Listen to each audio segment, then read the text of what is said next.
გამარჯობა დღის მთავარი თემით და სტუმრებით ეთერშია დღის ქრონიკა. კორუფციასთან ბრძოლის მიზნით ქართული ოცნება კანონმდებლობის გამკაცრებას აპირებს. პარლამენტი გამოდის ინიციატივით 30 წლის განმავლობაში აწარმოოს მონიტორინგი იმ ადამიანების ქონებრივ მდგომარეობაზე, რომლებიც კონკრეტულ სამოხელეო ან ფინანსურ დანაშაულში იქნებიან ხილებულნი. ვალდებულება წარადგინო ქონებრივი დეკლარაცია მაშინ დადგება, თუ კი ბრალდებული პოლიტიკური თანამდებობის პირი ან საჯარო მოხელეა და თუ კი მათ წინააღმდეგ კანონიერ ძალაში შევა გამომტყუნებელი განაჩენი. პარალელურად პოლიტიკური ცხოვრების საშემოდგომო დღის წესრიგი ისევ არჩევნების გარშემო ტრიალებს. 4 ოქტომბრის რევოლუციაზე მეოცნებეებს ქართულ ოცნებაში სერიოზულად არ აღიქვამენ.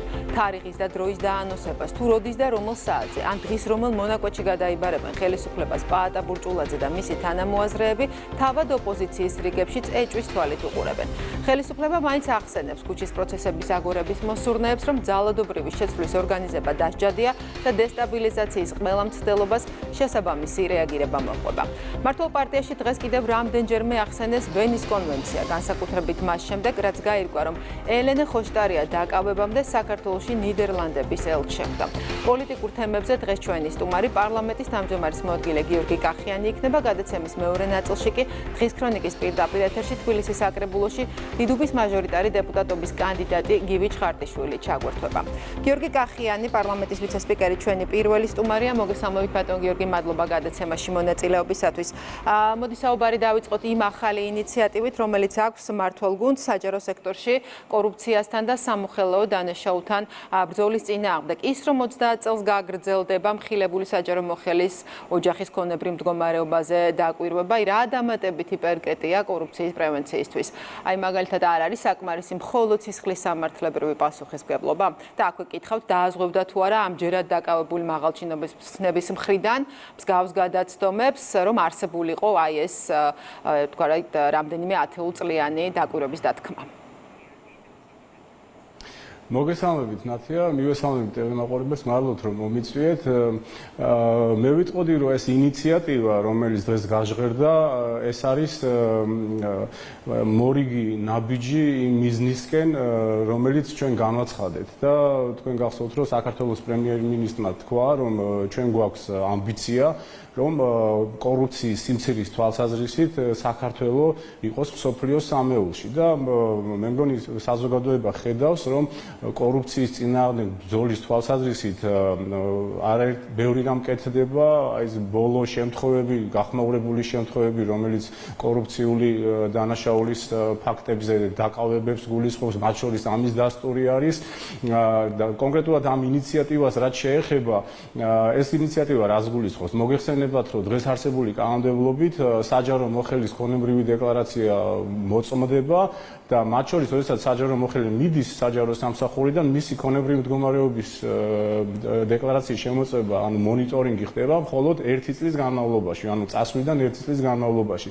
მათ შორის იმ შემთხვევებზეც, როდესაც თუნდაც ესა თუ ის მოხელე ფინანსური თუ რაღაც სამოხელეო დანაშაულის ჩადენაშიც არის ხილებული. ანუ საერთოდ ფაქტიურად შემდგომ მონიტორინგი აღარ ხორციელდება და ამიტომ თუ თეორიულად დაუშვებთ, რომ ვინმე შეიძლება თავში აზრად მოუვიდეს, რომ იგი რაღაც კორუფციულ დანაშაულს ჩაიდენს, შემდგომ სასჯელს მოიხდის და ამის შემდგომ მოახდენს რაიმე ფორმით ამ ესე ვთქვათ მიტაცებული ქონების ლეგალიზებას, ეს ინიციატივა ვფიქრობ, რომ ამასაც ფაქტობრივად გამორიცხავს, ხო? ანუ ესეთი სურვილიც არ შეიძლება ვინმეს თავში აზრად გაუჩნდეს და ვინმეს ესეთი აზრი ესე ვთქვათ თავში გაუჩნდეს, იმიტომ რომ ფინანსური ესეთი დანაშაულის ჩადენის შემთხვევაში მონიტორინგი განხორციელდება 30 წლის განმავლობაში, ანუ დანაშაულის ჩადენიდან. ანუ ფაქტურად ლეგალიზება მიტაცებული ქონების იქნება შეუძლებელი. ამიტომ მე ვიტყოდი, რომ რა თქმა უნდა ესეც არის ერთ-ერთი პრევენციული ზომა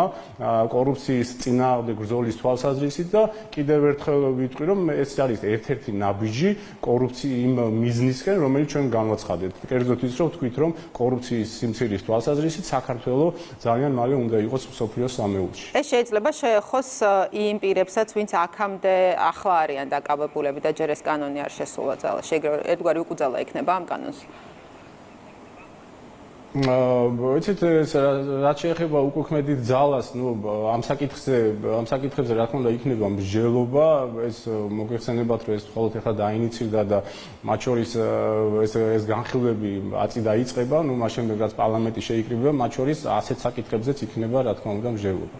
კი ბატონო, მოდით გადავიდეთ შემდეგ თემაზე, იმ ერთ-ერთ საკითხზე, რაც დღეს გახდა პოლიტიკური განცხადებების საფუძველი, ელჩების მიმართ კრიტიკას, რომ ისინი ფაქტობრივად ერევიან ხოლმე ქვეყნის შიდა საქმეებში. დღეს გაუჩნდა მორიგი ადრესატი, ეს არის ნიდერლანდების ელჩი, განსაკუთრებით მას შემდეგ, რაც გაირკვა, რომ მას ჰქონდა შეხვედრა ელენე ხოშტარიასთან მის დაკავებამდე.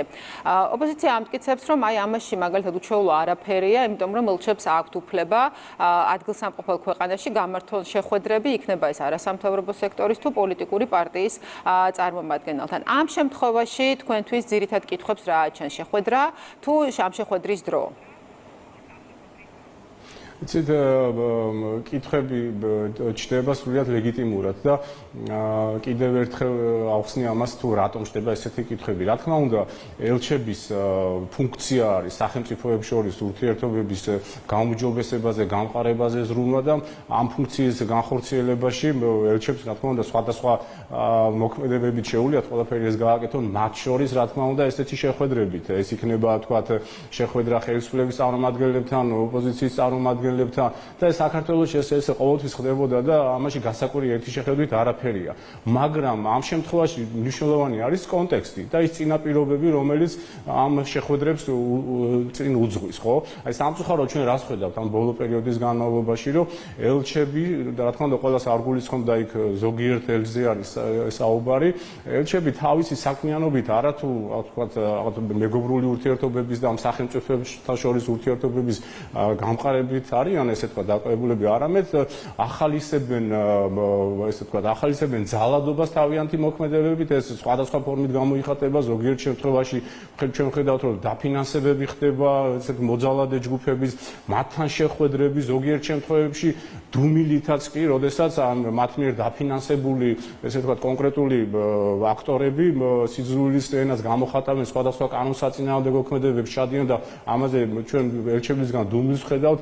რა თქმა უნდა, ეხლა ცოტა უფრო წინას რომ წავიდეთ, ჩვენ გვახსოვს ხო ფაქტურად ზოგიერთი ელჩი არჩევნების წინა პერიოდში ფაქტურად წინასაარჩევნო აგიტაციაში იღებდა მონაწილეობას ხელისუფლების საზიანოდ და ოპოზიციის სასარგებლოდ. ანუ პარტიული ასე ვთქვათ მიკუთვნება მათი ოპოზიციისადმი, ზოგიერთ ელჩს გულისხმობ კიდევ ერთხელ დამკონკრეტები, ძალიან აშკარა გახდა. რა თქმა უნდა, ამ ფონზე, როდესაც ჩვენ ხედავთ აი ესეთი შეხვედრები იმართება, ამ შემთხვევაში ახლა ქალბატონი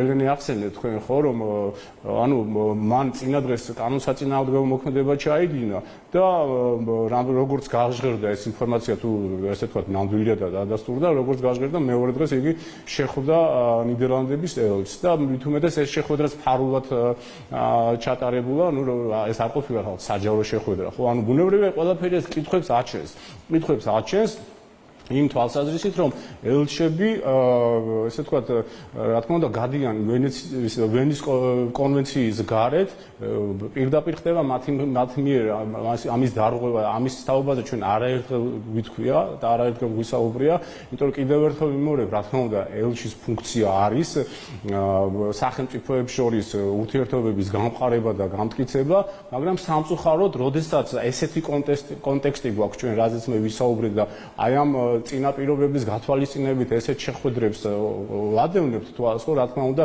ეს წამახალისებელი არის პირიქით ძალადობის, მით უმეტეს იმაზე არაფერს ვამბობ, რომ ქალბატონი ელენე ერთ-ერთი ესე ვთქვათ ლიდერია იმ ნაწილში, იმ რადიკალური ოპოზიციის ესე ვთქვათ რიგებში, ვინცაც განცხადებული არჩევნებში მონაწილეობას არ იღებს, პირდაპირ განცხადებული რომ აპირებს ესე ვთქვათ, არ ვიცი, ბოიკოტირებას და მშვიდობიანი დამხობა და ასე შემდგომ, რაზეც ისინი საუბრებენ, ეს ფონი, რა თქმა უნდა, ყველაფერი ეს აჩენს ძალიან ბევრ კითხვას და სრულიად ლეგიტიმურ კითხვას დარწმუნებული რომ საზოგადოება ამას სწორედ აფასებს და ეს არანაირად არ არის რაღაც იმის მცდელობა, რომ თქვა რომ ამა თუ იმ ელჩზე, როგორც ხშირად ამბობენ ხოლმე ოპოზიციის წარმომადგენლები, თითქოს ვინმეზე თავდასხმის სურვილი გვაქვს ჩვენ, არანაირად არ არის, რა თქმა უნდა, ეს ესე. არა მხოლოდ ოპოზიციიდან, თვითონ საელჩოების განცხადებებიც ვნახეთ ჩვენ გასულ კვირას და ქვეყნის ფარგლებს გარეთაც ვნახეთ იმ ქვეყნების წარმომადგენელთა განცხადებები, რომლის პორტუგალიის ელჩის მიმართაც მოგვისმენია საჯარო კრიტიკა, რომ ეს არის თავდასხმა მაგალითად გერმანიის ელჩზე. აი თქვენც გაიხსენეთ ახლა რომ თუნდაც ევროკავშირის ელჩის ძველი განცხადებები, ხომ, რომელიც გვახსოვს 2024 წლის საპარლამენტო არჩევნებაზე და ხშირად დაგისვამთ მართლ პარტიას კითხვები იმ ელჩების ვთქვათ მიუკერძოებლობაზე, რომლებიც ნამდვილად არ არიან ხოლმე, როგორც ხედავთ, გულგრილნი შიდა პოლიტიკური პროცესების მიმართ. აი ეს ფორმატი ურთიერთობის, აი საჯარო განცხადებებში კრიტიკა. როგორ წარმოგიდგენიათ ბატონ გიორგი, აი რა ხანგრძლივობით შეიძლება გაგრძელდეს? ვიცით, კიდევ ერთხელ ვიმეორებ, რომ ნებისმიერი ჩვენი შეფასება გამოწვეული და განპირობებული არის იმ მოქმედებებით, რასაც ვხედავთ. ანუ არასდროს ჩვენ არავის თავზე არ დავსხმევართ რაღაცა პოლიტიკური მიზნებიდან გამომდინარე. ხო, ყოველთვის ჩვენი მხრიდან არის შეფასებები გაკეთებული იმ მოქმედებებზე, რასაც ვხედავთ. ეხლა, როდესაც ვხედავთ, რომ ზოგიერთი ელჩი ნაცვლად იმისა, რომ ქვეყნებს შორის ურთიერთობების გამყარებას ხელს უწყობდეს, პირიქით ქვეყანაში დაძაბულობის შემოტანას ცდილობს და ასე ვთქვათ, აი პოლიტიკური დაძაბულობის ტემპერატურის კიდევ უფრო აწევას, ხო? ბუნებრივია ამაზე შესაბამისი შეფასებები გაკეთდება. ეს როდემდე გაგრძელდება, ეს ჩვენზე არ არის დამოკიდებული. ჩვენი მხრიდან შეფასებები ყოველთვის იქნება ობიექტური და სამართლიანი. და როდესაც პირიქით ზოგიერთი ელჩის მხრიდან სულიად უსაფუძვლო შეფასებებს, არასამართლიან შეფასებებს ვისმენთ ჩვენთან მიმართებაში, ბუნებრივია ამაზე ჩვენი მხრიდან შესაბამისი შეფასებები გაკეთდება. ასე რომ ეს გაგრძელდება მანამ, სანამ ელჩების მხრიდან კიდევ ერთხელ ვიმეორებ, ზოგიერთ ერთზე არის საუბარი, ეს ასე ვთქვათ, ყველას ავგულისხმობ ამაში. ძალიან ბევრი ელჩთან ძალიან კარგი და მშვენიერი ურთიერთობა გვაქვს. ეს გაგრძელდება მანამ, სანამ ელჩების მხრიდან იქნება ისეთი მოქმედებები, რაც ჩვენ გვაფიქრებინებს, რომ ვენის კონვენციის დარღვევას აქვს ადგილი. კი ბატონო, თარიღი 4 ოქტომბერი არის ის დღე, რომელზეც აქვს სწორება ოპოზიციის ერთ ნაწილს, მიუხედავად იმისა, რომ არაერთგზის მიიღეს გაფრთხილება თუ რა შეიძლება მოჰყვეს დესტაბილიზაციის მცდელობას. აი რას ემსახურება ეს მუდმივი აპელირება იმაზე, რომ 4 ოქტომბრის საღამოს ან 5 ოქტომბრის დილას ყველაფერი იქნება შეცვლილი, იმიტომ რომ აი ეს დათქმები და ეს კონკრეტულ დროსა თუ დღის მონაკვეთზე სწორება თავად ოპოზიციის სხვა წარმომადგენლებშიც აჩენს კითხვის ნიშნებს. აი იკვეთება რაიმე კონკრეტული გეგმა ოპოზიციის აი ამ ნაწილის ასეთ სამზადიში, თუ აი რა გარემოებებით არის ნაკარნახევი, როგორ ხედავთ თქვენ, აი ეს კონკრეტული დღეების და საათების დათქმა? რას უნდა ემსახურებოდეს? სიმართლე გითხრათ, ალბათ 4 ოქტომბერს იქნება მორიგი უსუსური მცდელობა ხელისუფლების ძალისმიერი მეთოდებით ხელში ჩაგდების. ალბათ ამის მცდელობა აქვს და უნდათ რომ ესეთი შედეგი მიიღონ, მაგრამ ბუნებრივია უსუსური მცდელობა იქნება ისე როგორც წინა მცდელობები, ესეთი არაერთი ყოფილა, ხო? ეხლა სიმართლე გითხრათ, ალბათ თვითონაც ხვდებიან, რომ ამის არც რაიმე რესურსი გააჩნიათ მაქვს და არც ამის რაიმე სერიოზული, ესე ვთქვათ, მოლოდინი შეიძლება არსებობდეს, ხო, რომ შეიძლება ეგრეთ წოდებული მშვიდობიანი დამხობა მოხდეს 4 რიცხვში, ხო? და ანუ 5 რიცხვში თურმე აღმოჩნდეს, რომ აი ეს რადიკალური ოპოზიციური ჯგუფი, ესე ვთქვათ, არის ხელისუფლებაში, ხო? ამას სერიოზულად რა თქმა უნდა არავინ არ უყურებს, მაგრამ თავისთავად ეს ფაქტი, რომ აი ესეთი რადიკალური ჯგუფები არსებობენ ქვეყანაში, რომლებიც ვერ ხედავენ არჩევნების, ესე ვთქვათ, არსს, ხო? ანუ რისთვისაც არჩევნები არსებობს. ერთადერთი კონსტიტუციური გზა ხელისუფლების სრულების ეს არის არჩევნები. და არჩევნები კარს არის მომდგარი და არჩევნებს ბოიკოტირებას უცხადებენ, ხო? რა შეფასება შეიძლება ამაზე გაკეთდეს? უბრალოდ ეს არის რადიკალური ძალა, რომელიც თავისას ვერ მოიშლის ვერასდროს, მე ამაში დარწმუნებული ვარ, ისინი ვერასდროს ამ თავის რაღაც პოლიტიკურ რაღაც შეხედულებებს ვერ შეიცვლიან და ეს რადიკალური ძალა დარჩება ესეთად და ამას რა თქმა უნდა საზოგადოების მხრიდან რა რეაქციაც აქვს, არის ის, რომ მათი რეიტინგი მინიმუმამდეა დაყვანილი, საერთოდ თუ კიდე შემორჩათ მხარდამჭერები, ალბათ აი ვიწრო აქტივის გარდა მე არ ამგონია, რომ მათ ვინმე მხარდაჭერი ყავდეთ.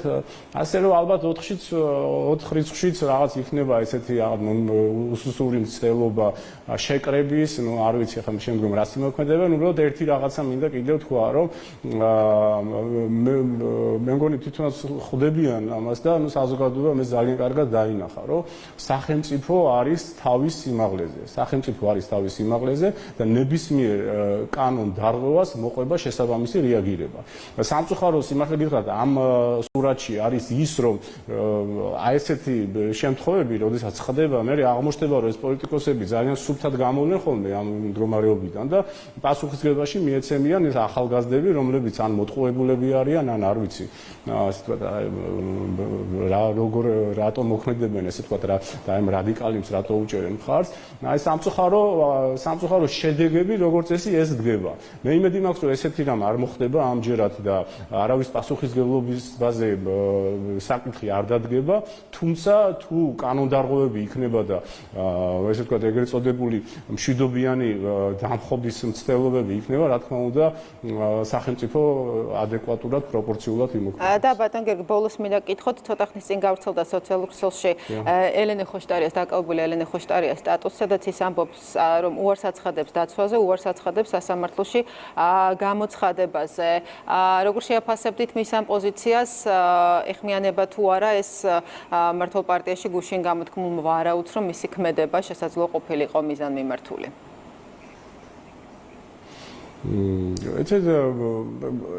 აი ეს ბოლო მოქმედებები ხო, აი ზოგიერთი ოპოზიციური ლიდერის ხო, ისეთ მოქმედებებს ახორციელებენ, რასაც იციან, რომ რა შედეგი მოყვება. ანუ სახელმწიფოს რაიმე არჩევანი კი არა აქვს, თქვა არის ასეთი მოქმედებს ანის. ანუ კანონით თითქოს ცალსახა არის ყველა ამ შემთხვევაში, რომ თუ აი ამას აი ასეთ კანონსაწინააღმდეგო მოქმედებას ჩაიდენ, ამას მოყვება ეს კონკრეტული შედეგი.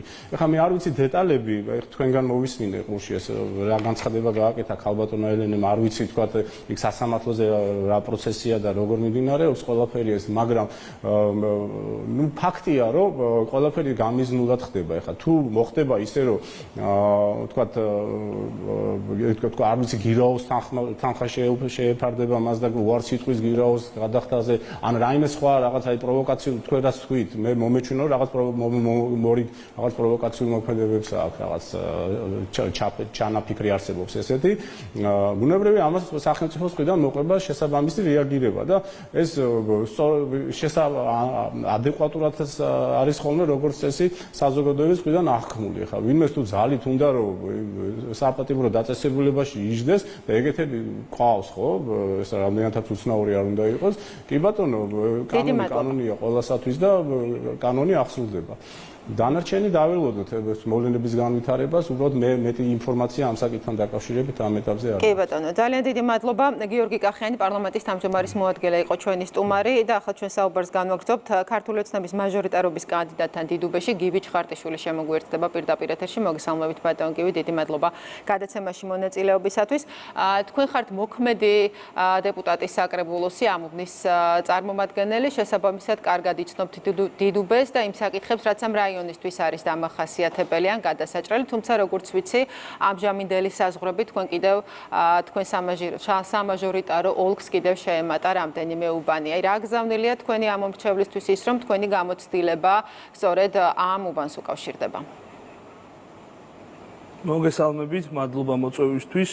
მივესალმებით ტელემაყურებელს, როგორც მოგეხსენებათ, მე მოქმედი მაჟორიტარი დეპუტატი ვარ, ძალიან ბევრი მნიშვნელოვანი პროგრამა და პროექტი განხორციელდა დიდუბის რაიონში და როგორც მოგეხსენებათ, ახალი საზღვრებით დამემატა პლეხანოვის უბანი, ერთ-ერთი უძველესი უბანი, ძალიან ბევრი რამ არის გაკეთებული აღნიშნულ უბანში, მაგრამ სიძველიდან გამომდინარე, მოგეხსენებათ, იქ ისტორიული არეალია და არსებობს კულტურული მემკვიდრეობის ძეგლის სტატუსის მქონე შენობები და არა მარტო ეგ ესე იგი ავარიული შენობა ნაგებობებიც არის და ზოგადად დედაქალაქში დიდია აღნიშნული მიმართულებით გამოწვევა და ჩვენ ყველაფერს ვაკეთებთ აღნიშნული პრობლემების მოსაგვარებლად. კახაკალაძის ინიციატივით აღნიშნულ პრობლემას, ავარიული სახლების ჩანაცვლებას კონკრეტული პროგრამა დაუპირისპირეთ, რომელიც მოიცავს ავარიული შენობა ნაგებობების ჩანაცვლებას, სადაც მოსახლეობის 100%-იანი თანხმობა არის საჭირო და ხდება მუნიციპალიტეტის მხრიდან მაცხოვრებლების ქირით უზრუნველყოფა და ახალი საცხოვრებელი სახლების აშენება, რომელიც გარემონტებულ მდგომარეობაში გადაეცემა მოსახლეობას და ეს ძალიან მნიშვნელოვანი პროგრამაა. მინდა მოქალაქეებს კიდევ ერთხელ მოუწოდო, რომ ითანამშრომლონ მუნიციპალიტეტთან, ადგილობრივ გამგეობებთან, რომ აღნიშნული პრობლემა აღმოფხვრათ დედაქალაქის მასშტაბით. აქვს მოსახლეობას მზადყოფნა ამ ისტორიული შენობების მცხოვრებლებს, რომ წამოვიდნენ ამ შეთანხმებასთან? რაც შეეხება ისტორიულ შენობა-ნაგებობებს, რომელიც კონკრეტული კულტურული მემკვიდრეობის ძეგლის სტატუსით არის, ამ თემასთან დაკავშირებით მიმდინარეობს მუშაობა, რომელიც ქალაქ თბილისის მთავრობის მხრიდან, რომელიც დედაქალაქის საკრებულოს წარედგინება, კონკრეტული პროგრამა მუშავდება, რაც მოიცავს, რა თქმა უნდა, ისტორიულ შენობა-ნაგებობების და არა მარტო ისტორიულ არეალში კულტურული მემკვიდრეობის ძეგლის სტატუსის მქონე შენობა-ნაგებობის გამოსყიდვას, ოღონდ ამ შემთხვევაშიც დაჭირდება მოსახლეობის 100%-იანი თანხმობა და არა მარტო კულტურული მემკვიდრეობის ძეგლის სტატუსის მქონე შენობები, არამედ ყველა ის ავარიული შენობა-ნაგებობა, რომელიც იქნება ისტორიულ არეალში განთავსებული, ჩვენ ამ პროგრამას შევთავაზებთ მოქალაქეებს, რომელიც წლის ბოლომდე შემოვა და წარუდგება დედაქალაქის საკრებულოს განსახილველად. რა თქმა უნდა, ჩვენ ამ პროგრამასაც შევთავაზებთ თბილისელებს, იმიტომ რომ ესეც დღის წესრიგში დგას და ესეც გამოწვევაა თბილისისთვის. თქვენს რაიონში, როგორც ვიცით, დგას დაუსრულებელი შენობების პრობლემაც, რა გეგმები გაქვთ ამ მიმართულებით? კი ბატონო, როგორც მოგეხსენებათ, აღნიშნული პროგრამა დიდი ხანია უკვე ხორციელდება. დიდუბის რაიონში ძალიან ბევრი მსგავსი ფაქტი იყო და ამ ფაქტიდან დაზარალებული ადამიანები წლების მანძილზე, ესე იგი, იყვნენ გაურკვევლობაში. კახაკალაძის ინიციატივით მოხდა დაუსრულებელი მშენებლობების დასრულება, როგორიც არის მაგალითად სვეტი და დასრულდა და ადამიანებმა მიიღეს საცხოვრებელი ბინები, ასევე ცენტრპოინტი, რომელიც ნაწილი დაზარალებულების უკვე დააკმაყოფილებულია და ნაწილი პროგრამები და პროექტები მიმდინარეობს სამშენებლო პროექტები და ყველა, რა თქმა უნდა, დააკმაყოფილდება ყველა ის მოქალაქე, რომელიც დაზარალებულია დაუსრულებელი მშენებლობების მხრივ. ჩვენ ეს პროგრამა ავამოქმედეთ რამოდენიმე წლის უკან და კახაკალაძის ინიციატივით და ეს პროგრამა და ეს პროექტი მიმდინარეობს და ესეც, რა თქმა უნდა, ძალიან მნიშვნელოვანი, ბევრი ოჯახი იქნა უკვე დაკმაყოფილებული და რა თქმა უნდა, ამ პროგრამას ჩვენ გავაგრძელებთ მომდევნო წლების მანძილზე. არის კიდევ რამდენიმე საკითხი, რაც არის მოსახლეობისთვის მნიშვნელოვანი, მაგალითად აგლაძის ქუჩაზე, ეს არის ტერიტორია, რომელიც არის დასახლებული საკმაოდ მჭიდრო, თუმცა აქვე არის საწარმოების, სამშენებლო მასალების მაღაზიები თუ საწყობები, რის გამოც აქ მოძრაობდა მატარებლის სატვირთო შემადგენლობა. როგორც ცნობილია, იგეგმება ამ ლიანდაგების დემონტაჟი, თუ შეგიძლიათ მეტი გითხრათ, ამ ტერიტორიაზე რა გეგმები გაქვთ და რა მოეწყობა გამოთავისუფლებულ ადგილზე? გასაგებია, აკაკი წერეთლის გამზირი სრულად იქნა რეაბილიტირებული, მოგეხსენებათ და აღნიშნული რეაბილიტაციის დროს მატარებლების ლიანდაგი, რომელიც წერეთლიდან აგლაძის მიმართულებით მიდიოდა და კვეთდა მიცხოვლაუას ქუჩას, სანდრედიის ქუჩას და ესე იგი წყალტუბოს ქუჩას, ეს პრობლემა ნამდვილად აღარ დგას ის წესრიგში, აღნიშნული ხაზი არის გაუქმებული, იგეგმება მომდევნო წელს აღნიშნული ლიანდაგების დემონტაჟი, სადაც მოქალაქეებთან ერთად ჩვენ აღნიშნულ სივრცეში, სადაც მოგვეცემა საშუალება სრულად დავრგავთ ახალშემცენარეებს და გავაკეთებთ ხეივანს. რაც შეეხება ზოგადად აგალაძის ქუჩის პრობლემას, დიახ, თქვენ მოგეხსენებათ, რომ კახაკალაძის ინიციატივით 2026 წლის 1 იანვრიდან ამოქმედდება ადვილად აალებადი და ამტვერებადი ნივთების განთავსების წესი და კონკრეტულ საცხოვრებელ არეალებში, სადაც მსგავსი საქმიანობა ხორციელდება, აკრძალული იქნება ზოგადად აღნიშნული საქმიანობა, იმიტომ რომ პირველ რიგში მოგეხსენებათ ადვილად აალებადი და ამტვერებადი ნივთები ჯანმრთელობის პრობლემებს უქმნის მოსახლეობას. ჩვენ ამ მიმართულებით ძალიან ბევრი ვიმუშავეთ. მე მინდა მადლობა გადაუხადო თბილისის მუნიციპალურ ინსპექციას, სადაც აღნიშნული სამსახური აკეთებს ესე იგი საინფორმაციო კამპანიას მეწარმეებთან და მე მინდა უთხრა თითოეულ მათგანს, რომ ჩვენ ამას ბიზნესის დაზიანების თვალსაზრისით არ ვაკეთებთ და ჩვენ რა თქმა უნდა ღიად ვართ ბიზნესისთვისაც და ჩვენ ყოველთვის ესე იგი შევძლებთ მათთან საერთო ენის გამონახოს, უბრალოდ არის კონკრეტული არეალები, რომლებიც ესე იგი აიკრძალა და შეიზღუდა როგორც განთავსების წესი, ასევე რეალიზაციის წესი. ძალიან დიდი მადლობა. დღის ქრონიკის პირდაპირ ეთერში გვერდებოდა გივი ჩხარტიშვილი, დიდუბის რაიონის მაჟორიტარობის კანდიდატი თბილისის საკრებულოს. ჩვენი გადაცემა დღეს ამით დასრულებულია. მიმდინარე სიახლეებს გაეცანით იმედი ნიუზ-ზე. მე გემშვიდობებით პარასკევამდე ნახვამდის.